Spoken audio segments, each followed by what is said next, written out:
Hai pemirsa semua.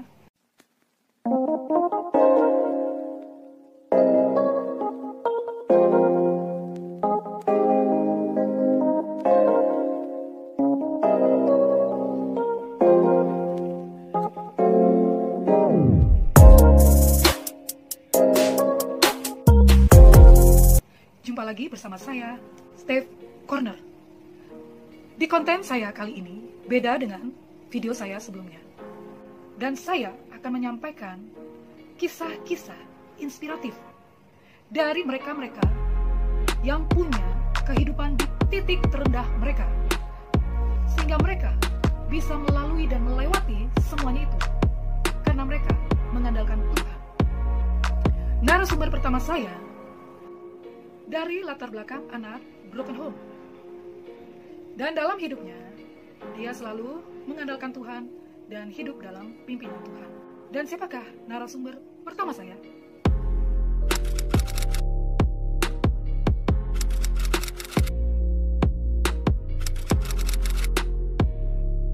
Nah, tanpa berlama-lama saya akan langsung saja kepada narasumbernya, yaitu Pinkan. Pinkan, halo, apa kabarnya?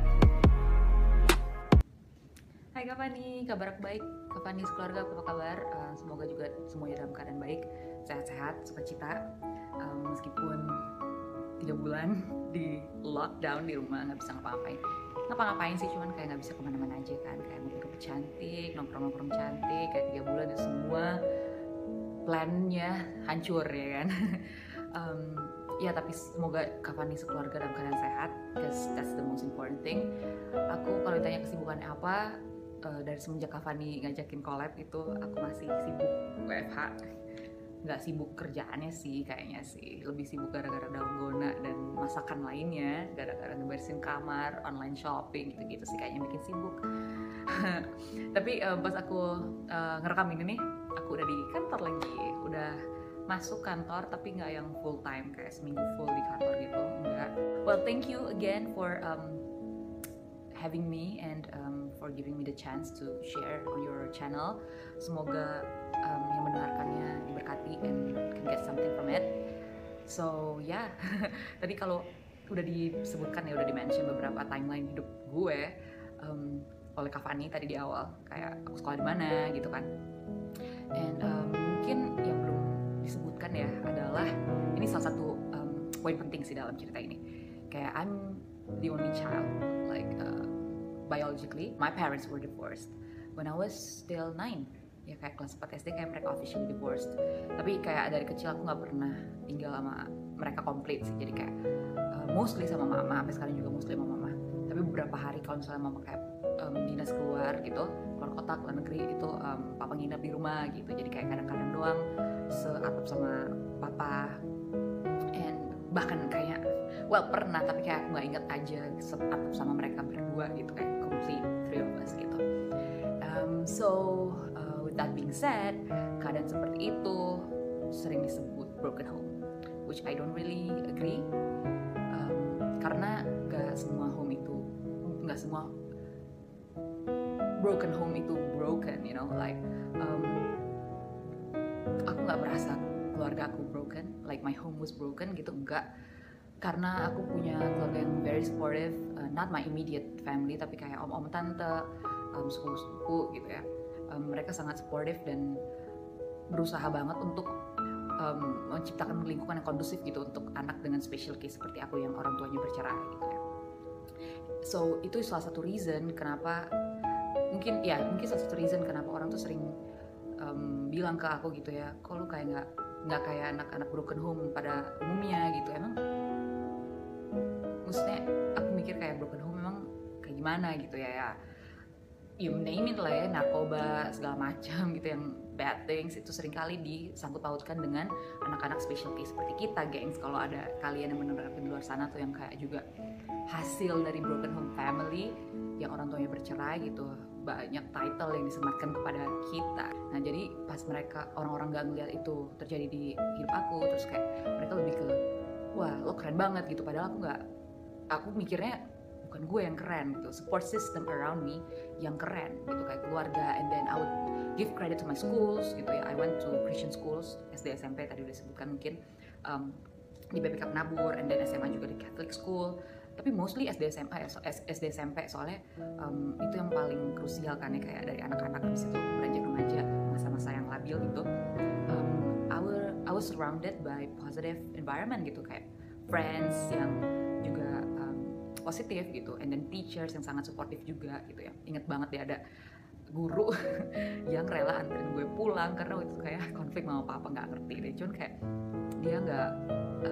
dia sangat ngejaga gitu. Shout out to Ibu Tina ya. Itu waktu gue kelas 1 SD. So yeah, that's that. And I would also give credit, I think the biggest credit to my church that I've been going to like since 2 SD kayaknya ya. Karena mereka juga kayak kakak-kakak sekolah minggunya juga sangat supportive, and then yang membawa aku ke poin terpenting dalam hidup gitu ya, like encounter with God gitu ya. Like my first encounter was when I was 9. Ya kayak pas mereka like my mom and dad were officially divorced gitu, aku ketemu Tuhan untuk pertama kalinya. And then since then aku build and maintain my relationship with God yang sampai sekarang menjadi aspek terpenting dalam hidup gitu. Kalau misalnya tanpa relationship itu aku kayak nggak bakal survive gitu kan as a human gitu. So kalau ditanya kenapa berbeda dengan anak-anak hasil orang tua yang bercerai itu ya karena 3 support system itu yang aku pikir. So gengs, teman-teman, kalau kalian merasa, teman-teman yang kayak special case kayak aku ya, merasa you don't have any future, you do, guys, you do. Karena ada living proofnya di sini, ada produknya di sini ya. Broken home, anak-anak broken home itu tidak melulu harus tersemat label yang jelek-jelek gitu. You still have many sources out there gitu. And even if you don't feel like having any, you do. Yeah, there's God for you gitu. Always, He is always available for you. Gitu. Karena Dia juga available buat aku even in my darkest moment gitu. Which I will be going to tell you like in a few seconds. Karena Kak Fani minta juga aku share tentang pengalaman pendidikan aku ya. And ya jadi kayak gitu ya latar belakang aku. Nggak ideal teman-teman. terlihat tidak baik, tapi karena tidak baik itu and then special ya, jadi kayak aku juga mengalami hal-hal yang tidak dialami oleh orang-orang yang hidup atau tumbuh besar di kondisi yang terlihat ideal gitu. And I count it as a favor and blessing yang orang lain gak dapetin gitu kan. Oke, fast forward, mungkin keseruan cerita tentang pendidikan aku dimulai dari kelas 3 SMA kali ya. Dimulai dari jauh-jauh hari sih, dari kayak masih aku kecil, cuman mungkin triggernya adalah di kelas 3 SMA, dimana waktu itu aku sempat dapat beasiswa ke Belanda. Tuition fee-nya full covered, tapi living expenses-nya kita harus pakai duit sendiri, which is gitu. Waktu itu adalah duit bapak gue gitu kan. Ya ke Belanda, papa waktu itu udah yes gitu ya, udah agree, and then suddenly cancelled gitu. Oh by the way, ini disclaimer, I am having good relationship with my dad until now. Kayak ini bukan buat ngejelek-jelekin bapak gue atau karena gue masih punya best feeling sama bapak gue, enggak, sama sekali enggak. We're good, we're at peace. Tapi ini kayak cuman buat share aja ke teman-teman that konflik waktu itu adalah ya my dad kayak cancel aja gitu, kayak aduh nggak jadi deh Pink gitu. Like itu gue udah lulus SMA gengs gitu ya, yang udah persiapan ke Belanda, udah belajar bahasa Belanda waktu itu sama opa, and then udah ya gitu-gitu deh, and then he cancel gitu. Itu aku punya back plan gitu, sama sekali nggak punya backup plan. Jadi kayak pas udah nggak jelas mau kemana, bener-bener nggak tahu mau kemana gitu kan. Wah itu I think the first darkest moment yang aku bener-bener kayak wah ini gimana gitu kan. Terus kayak udah nih nggak jelas. Terus random aja aku dan mama ke Jakarta waktu itu. And then miracle happen. Jadi sebelum I apply to the scholarship tuh yang Belanda itu, aku apply ke UPH gitu. Tapi kan udah nggak diterusin lagi ya, gara-gara aku udah fokus nyiapin untuk yang di Belanda. Pas datang ke Jakarta, ditelepon gitu sama pihak UPH, aku nggak datang ospek gitu, kayak should I? Maksudnya kayak aku bahkan nggak pernah update atau follow up mereka lagi gitu, tapi tetap ditelepon, and then ya udah langsung meluncur bos ke Karawaci gitu kan. Oh benar-benar prosesnya sangat amat cepat, kayak 1-2 hari besokannya udah langsung ikut UPH Fest ya. 2009 nih teman-teman, anak 2009 UPH. Ya singkat cerita, I spent like 1 semester in UPH. Terus opa sakit, disuruh balik ke Manado waktu itu. Akhirnya aku tahu itu harus balik ke Manado, tapi awalnya diminta liburan ke Manado kan, kayak nengokin opa dan liburan Natal. So I was expecting to be going back to Jakarta afterwards gitu kan. Gengs, ketahan gue di Manado gitu, karena kayak nggak ada yang jagain opa at that time. And wah itu lebih suram lagi, itu kayak vision untuk masa depan tuh lebih nggak ada lagi, gengs. Jauh lebih nggak ada daripada waktu aku kayak kelulusan itu. Karena ini kayak oke, gitu, harus sampai kapan gue ngurusin opa, harus sampai kapan aku cuti kuliah gitu, kayak nggak tahu aja gitu kan. Terus at the moment I felt very stuck gitu. Aku waktu itu di UPH waktu itu sempat juga ada financial problems gitu ya, karena again my dad was having something waktu itu, ya aku nggak bisa nurusin di UPH anyway gitu ya. Jadi kayak waktu itu aku plan untuk ke ITB, masuk ITB itu yang much more affordable dibanding UPH. Aku ke Manado, ketahan di Manado, ya udah even mau ngetes ITB aja nggak bisa, gengs gitu. Jadi kayak oke, mau ngapain nih gue gitu kan. The moment I felt very stuck, aku kayak ya udah, ayo apply ke Unsrat ya kan. Kayak that's the only option. Tapi kayak lucunya Unsrat nggak pernah masuk ke dalam list options aku gitu sebelumnya ya. Terus tiba-tiba kayak that's the only option gitu. Wah itu gokil sih, kayak rencana Tuhan tuh, kayak rancangan Tuhan tuh kayak nggak ketebak aja, gengs gitu. Ya udah, from being not on the list to being the only list gitu ya, the only option in the list gitu, Unsrat. Ya udah waktu itu without my mom knowing, aku apply ke Unsrat. And then pas dipanggil untuk tes, ya udah harus kasih tahu ke mama and everyone else kan gitu. Ngetes, keterima ya kan, jalur T2 gitu. Jadi gini, aku persiapan ITB itu pakai SPMB ya kan, buku SPMB. And then kalian yang udah pernah ngetes T2 membayangkan ya, kayak belajarnya SPMB, ngetesnya T2 gitu, gengs. Pastilah lulus gitu kan.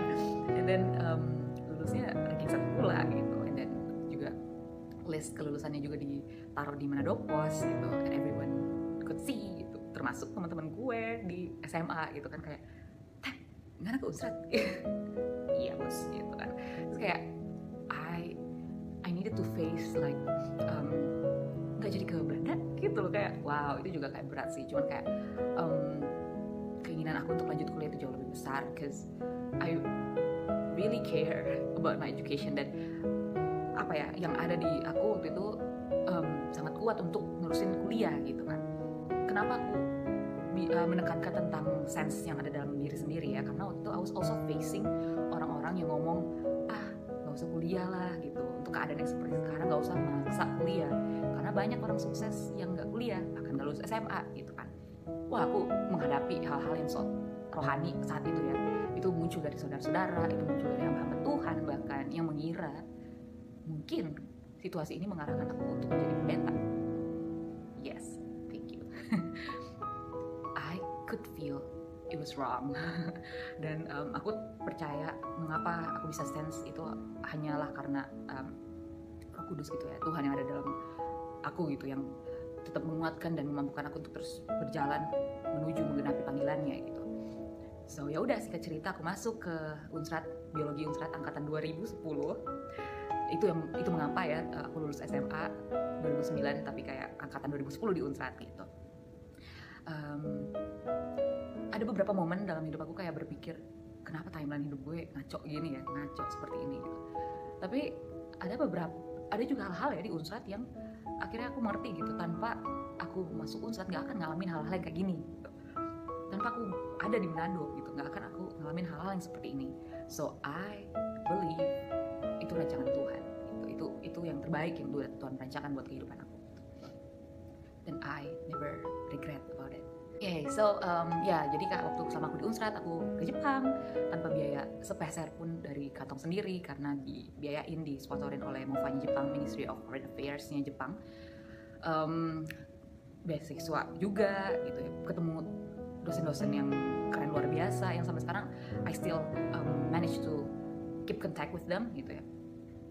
Dan kenapa aku juga mention dosen-dosen aku gitu, karena dosen akulah yang menjadi alatnya Tuhan untuk kasih tahu informasi mengenai beasiswa yang aku dapetin setelah lulus dari Unsrat ya. Unsrat S1 aku dapetin beasiswa untuk S2 ke United States of America.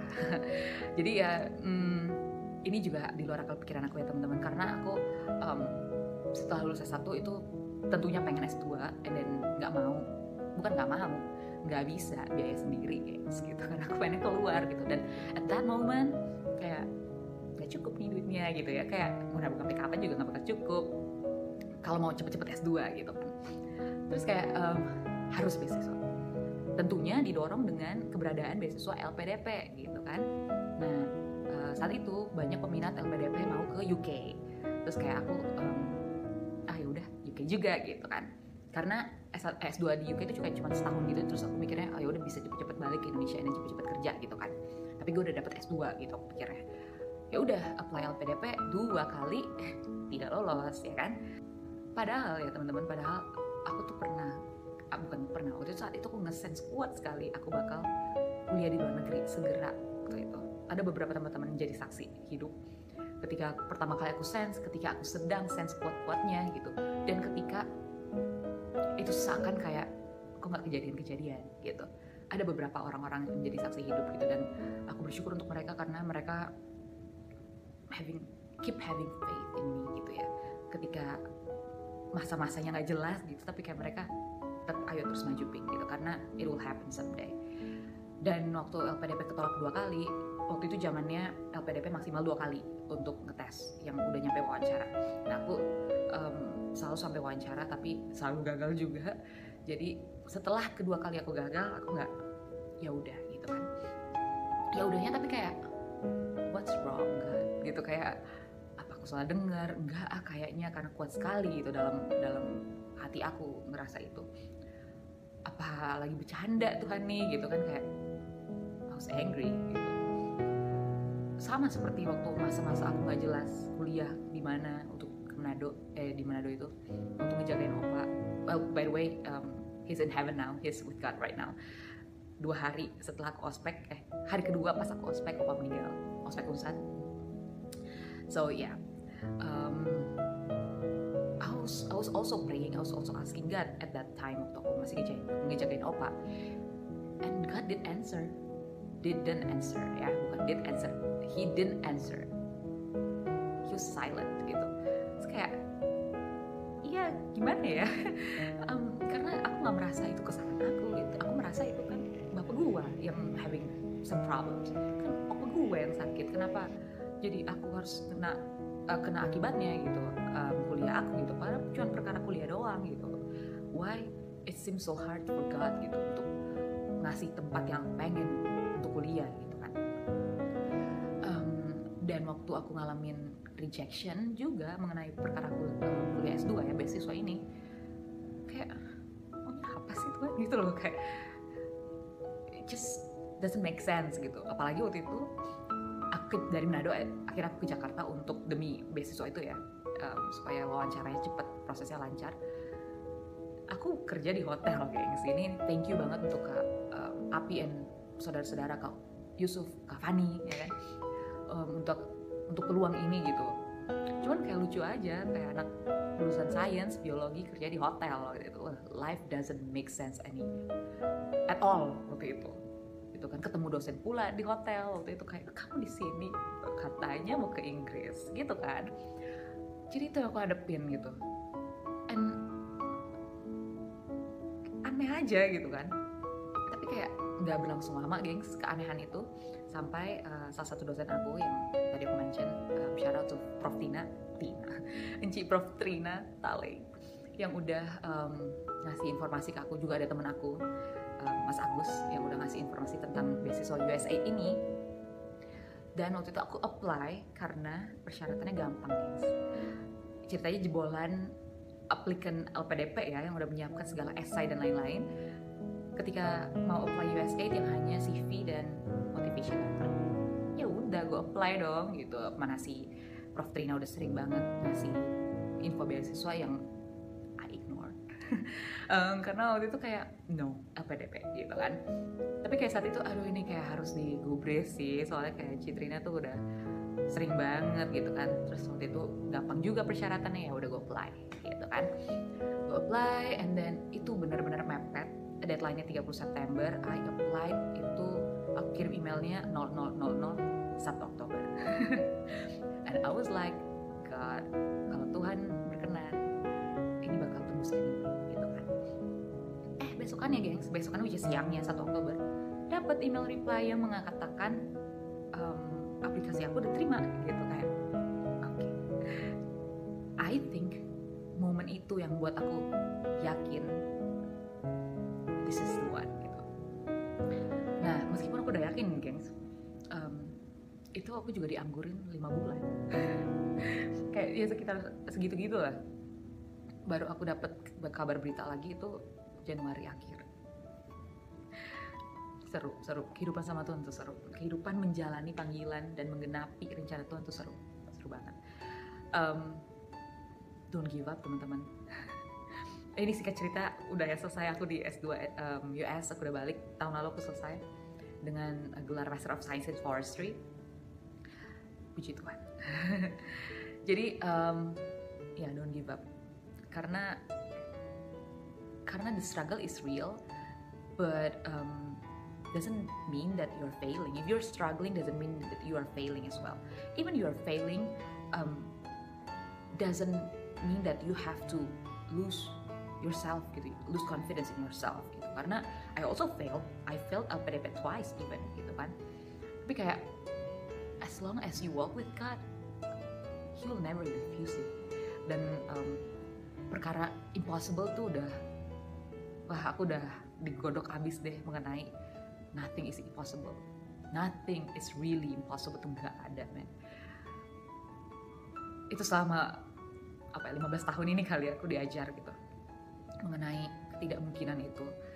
When I was looking back, if I look back ya, kayak to years aku masih SD, SMP, when studying abroad, even in the US, seemed very possible, and itu ternyata enggak teman-teman.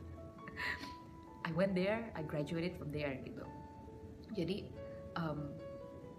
jika keadaan kalian yang sekarang itu sangat-sangat tidak nyambung dengan mimpi kalian, dengan apa yang menjadi rencana Tuhan, yang you believe itu berasal dari Tuhan gitu ya, itu nggak masalah sama sekali gitu. Karena it happened to me ketika keadaan nggak mendukung at all, tapi it happened anyway. Finally it happened, eventually it happened gitu kan.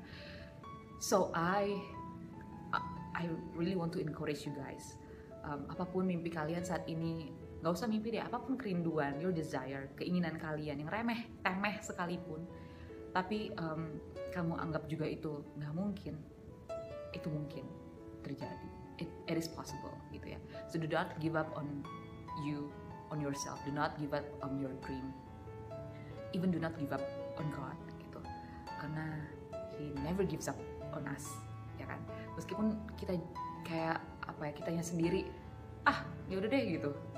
Later I let go my dream gitu. Kadang-kadang aku juga kayak, bukan kadang-kadang, saat itu pernah aku ngalamin kayak serah dah gitu kan, kayak gue S2 pakai duit sendiri deh, balik ke Unsrat gitu. Aku pernah mikir, tapi kayak no, Tuhan mau nyatain rancangan yang lebih di luar akal pikiran kita lagi. Bukan lebih keren temen-temen, bukan untuk keren-kerenan ya, ini lebih ke Tuhan mau ngasih lihat ke diri kita sendiri pertama kali. Yang paling penting itu diri kita. Jadi value-nya dari setiap wonders yang Tuhan buat dalam kehidupan kita tuh, value terutamanya tuh harus kita bisa ngerti gitu, yaitu tentang Tuhan mau nunjukin kebesarannya, nunjukin pribadinya bagi kita, sehingga kita punya pengenalan yang benar tentang pribadinya Tuhan gitu. And if you also feel orang-orang di sekitar kalian juga give up on you, because some people dead in me gitu ya, in my life. Some people was trying to make me letting go my dreams. Even your closest ones will do, teman-teman. Orang-orang terdekat kalian bahkan bisa aja, dan ini sering terjadi, untuk melemahkan iman kalian tanpa mereka sadari. Mereka nggak berniat, tapi tanpa mereka sadari, they belittle you gitu. Tapi jangan terpengaruh sama lingkungan eksternal kalian. Makanya tadi aku bilang aspek terpenting itu adalah your relationship with God, karena pun tanpa itu aku nggak bisa deh make it happen gitu. It needs teamwork between you and God gitu ya, kesepakatan. Thank you. So yeah guys, I hope ini jadi berkat ya buat teman-teman semua. Sorry kepanjangan, kapan ini mungkin bisa diedit. But yeah, I hope it becomes a blessing for you guys. Tetap semangat, jangan menyerah. God bless you. Kita bisa melihat dari perjalanannya Pinkan yang sudah dia bagikan kepada pemirsa semua, apa yang tidak mungkin menjadi mungkin bersama Tuhan, asal kita fokus dan terus mempercayai hal itu menjadi nyata dalam kehidupannya dia.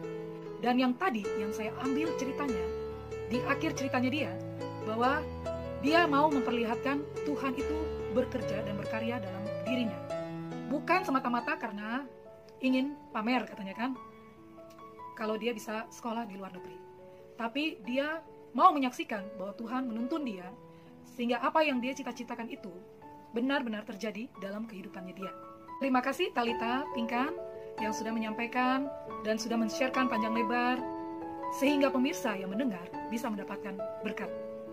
Terima kasih pemirsa, jangan lupa di subscribe, di like, di komen, dan boleh juga dibagikan kisah-kisah inspiratif ini. Salam sehat, God bless you all.